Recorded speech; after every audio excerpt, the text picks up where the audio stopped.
Welcome to Working at UIC 101, Discipline Related to Civil Service Employees. Supervisors and managers at UIC are charged with the responsibility of organizing and guiding the work of employees.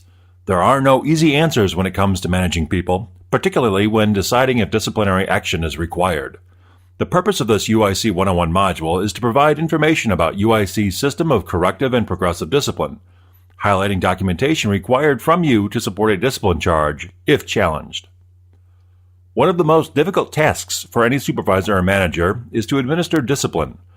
It is challenging to confront an employee with accusations of wrongdoing, which may include infractions of university or department policies and procedures. In accordance with university procedures, as part of your supervisory function, it is expected that you will follow formal discipline steps when the situation warrants. Keep in mind, key elements of the UIC disciplinary process include equitable and consistent treatment, as well as just cause. Please note, information provided in this video is intended as a complement to University of Illinois policy and rules for civil service staff.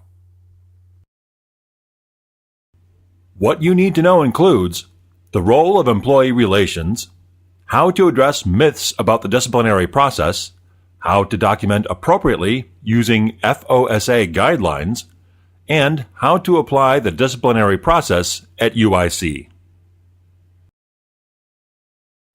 The role of employee relations is to interpret disciplinary process and provisions in university policy and rules, civil service statute and rules, and union contracts.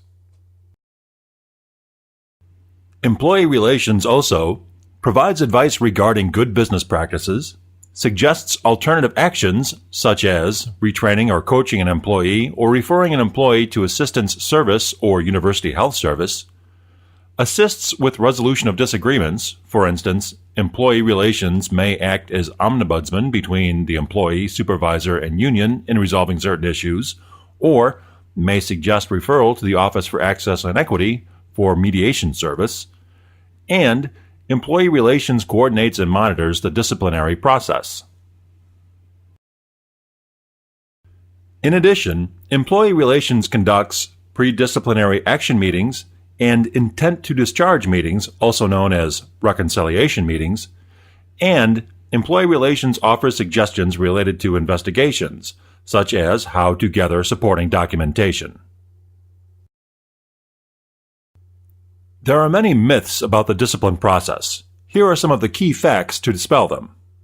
The university has an established progressive, corrective disciplinary process. The manager or supervisor is responsible for monitoring work performance, behavior, and attendance of employees. Departments should not meet with labor union representatives to discuss disciplinary action without the benefit of counsel from employee relations. There are established rules governing sick leave usage and approval. In accordance with the employee's Weingarten rights, the department must advise the employee of the right to have representation prior to meeting to discuss any issue that may lead to disciplinary action. The manager or supervisor is responsible for initiating the disciplinary process when employee work performance, attendance, or behavior issues become apparent. Performance reviews may not be used to discipline employees. To help avoid difficulties in the discipline process, a manager or supervisor should provide employees with established written work guidelines and expectations, and a written requirement to provide substantiation of absence due to illness or personal business. Also, any and all infractions should be documented, such as copies of time card or report sheets, or examples of poor work performance.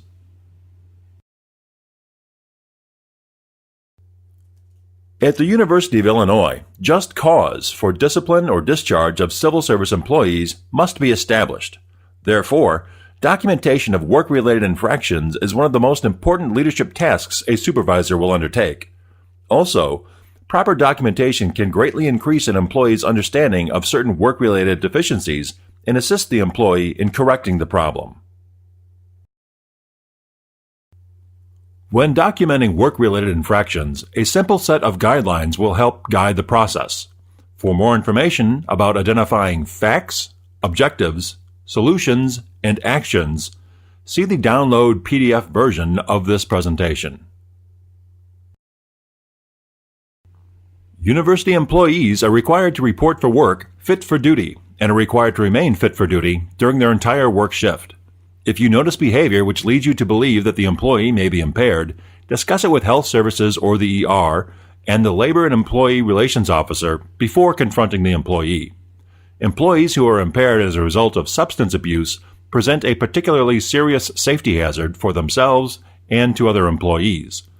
When you have a reasonable suspicion that one of your employees is under the influence of an illegal drug or alcohol, or is unfit to perform his or her job responsibilities, refer him or her to Health Services or the ER for evaluation. You may also refer to the booklet, A Supervisor's Guide to Employee Relations, for additional information.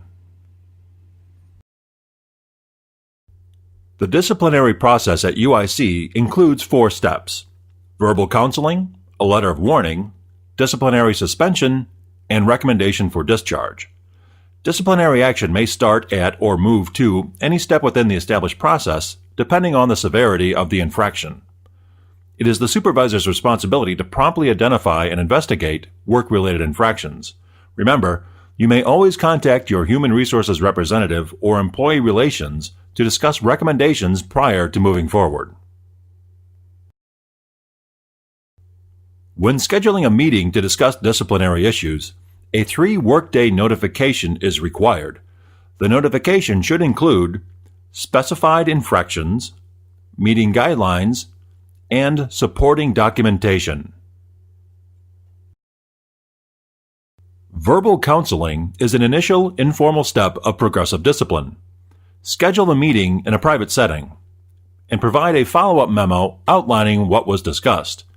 You can refer to the Supervisor's Guide to Employee Relations for a sample verbal counseling memo. A copy of this memo should not be placed in the employee's HR file.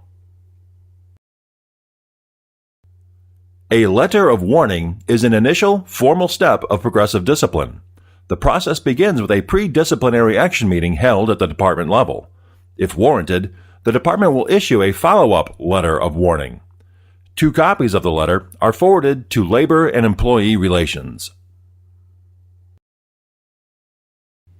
Disciplinary suspension is a 3-step unpaid suspension in the progressive discipline process. Before proceeding, you should discuss the situation, develop charges, and schedule a pre-disciplinary action meeting with an employee relations officer. If warranted, the employee relations officer will prepare a notice of disciplinary suspension, and the department will serve the notice to the employee. If you have questions about discipline related to civil service employees or are in need of counsel, contact Labor and Employee Relations.